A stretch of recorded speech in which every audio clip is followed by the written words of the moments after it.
आपकी स्क्रीन पर लेकर आएंगे M&M।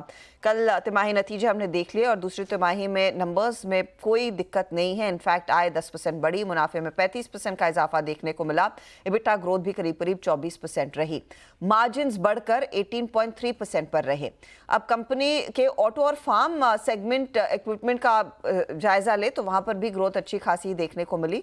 यहां से आगे की सिचुएशन कैसे पैन आउट हो रही है, कंपनी के प्रेसिडेंट और ग्रुप CFO अमर ज्योति बरुआ हमारे साथ है।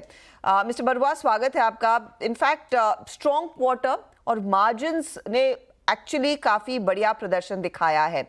ये मार्जिन की ट्रैजेक्टरी क्या H2 में भी इतनी मजबूत आप रख पाएंगे? पहली बात तो आपके शो में आमंत्रित करने के लिए धन्यवाद।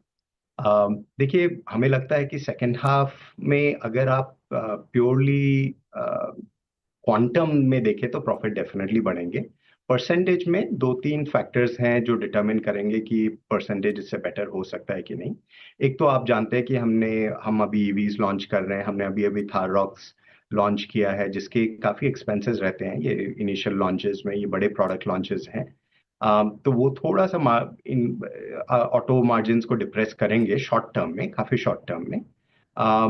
फार्म में जनरली क्या होता है, आप थर्ड क्वार्टर देखिए तो थर्ड क्वार्टर जनरली काफ़ी स्ट्रांग रहता है, लेकिन फोर्थ क्वार्टर में इन्वेंट्री ड्रॉडाउन्स होते हैं एक्सेट्रा, उसके कारण थोड़ा डिप्रेस हो जाता है। तो ओवरऑल क्वांटम में अगर आप देखें तो रुपीस क्रोर्स में देखें तो डेफिनेटली ग्रोथ होना चाहिए, लेकिन परसेंटेज में अराउंड सेम लेवल रहेगा या थोड़ा सा ऊपर नीचे हो सकता है।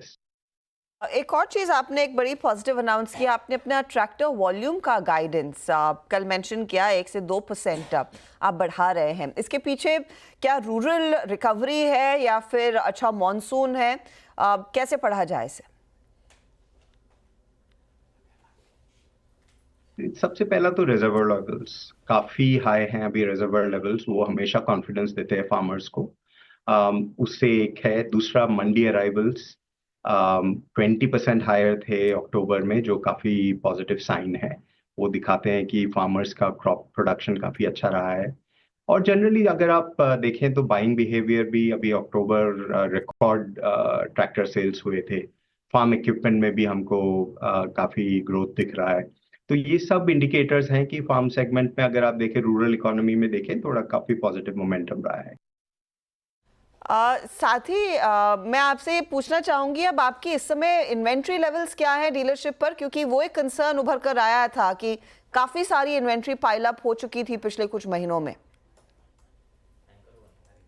देखिए, डीलर लेवल्स अगर आप देखें तो अभी अक्टूबर के एंड में डीलर लेवल्स हमारे जो नॉर्मल टारगेट लेवल से उससे कम ही है। तो अक्टूबर रिटेल्स काफी स्ट्रांग रहे हैं। उसके कारण डीलर लेवल्स अभी काफी लो हैं, और इनफैक्ट उससे हमको कॉन्फिडेंस और आ रहा है कि वॉल्यूम ग्रोथ कंटिन्यू करेगा।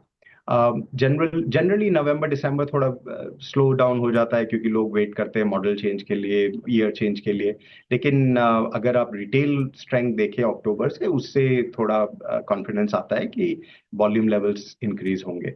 और अगर आप फिर देखें फार्म में अक्टूबर परफॉर्मेंस तो बहुत ही बढ़िया था। उससे भी काफी डीलर लेवल्स डाउन हो गए हैं, और उससे फार्म में बढ़ोतरी होनी चाहिए। तो ओवरऑल लगता है मुझे कि फार्म डीलर इन्वेंट्री हमारे लिए ज़्यादा बड़ा कंसर्न नहीं है। देखिए, मैं ये भी बोलना चाहूँगा कि हम काफ़ी फोकस्ड है इसमें।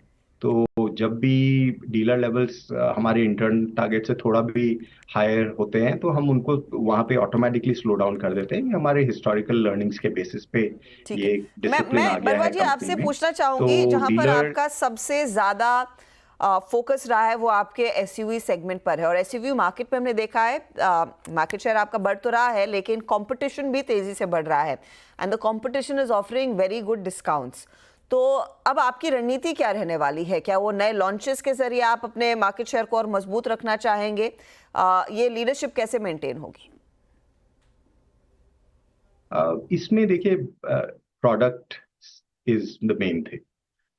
ये हमारी लर्निंग रही है। अगर आप डिफरेंशिएटेड प्रोडक्ट क्रिएट करेंगे, हम बहुत क्लियरली हमने बोला है कि हम पहली बात तो एसयूवीज में ही फोकस करेंगे, और एसयू विद इन एसयूवीज हम चाहते हैं कि इंडियन कंज्यूमर को एक डिफरेंशिएटेड एक्सपीरियंस हो, just run of the mill product offering नहीं हम इंट्रोड्यूस करना चाहते हैं। तो इसलिए हम काफ़ी टाइम लेते हैं अपने प्रोडक्ट लॉन्चेस में। आपने देखा होगा थॉर रॉक्स का रिस्पॉन्स जो रहा है वो, it is not a normal product response, क्योंकि वो एक बहुत डिफरेंशिएटेड प्रोडक्ट हमने इंट्रोड्यूस किया है। या तो मैंने नो नॉट एट ऑल, उसमें तो ऑफ कोर्स वो दिख ही रहा है, आपके नंबर्स कह ही रहे हैं। लेकिन ईवी सेगमेंट को लेकर आपने ऑफ कोर्स कुछ खुलासा किया कि जल्द ही कुछ और प्रोडक्ट्स आएंगे। यहाँ पर मार्जिन्स की पिक्चर कैसी उभर कर आ रही है आपकी ईवी सेगमेंट को लेकर, और किस तरह के लॉन्चेस में एक्सपेक्ट करूँ? जरूर। सो हम 2 ईवीज लॉन्च करेंगे, BE6E और XEV 9E। ये दोनों लॉन्च होंगे 26 नवंबर को। सो हम काफ़ी एक्साइटेड है उनसे।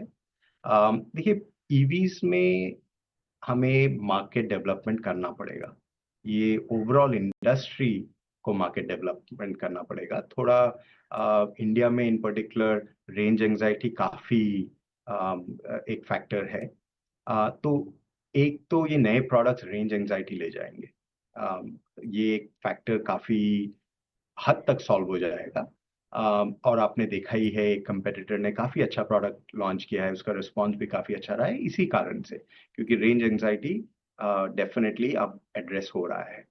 दूसरा आएगा उसके बाद, क्या फीचर्स ईवी क्या डिफरेंशिएशन ला सकता है। इसमें हमने काफ़ी फोकस किया है सॉफ्टवेयर में, इन व्हीकल एक्सपीरियंस पे, जो फीचर्स हैं उस पे। तो हमें लगता है कि ईवी एक डिफरेंशिएटेड प्रोडक्ट आएगा, एक प्रीमियम प्रोडक्ट आएगा जो हमारे कंज्यूमर्स को अट्रैक्ट करेगा। जी।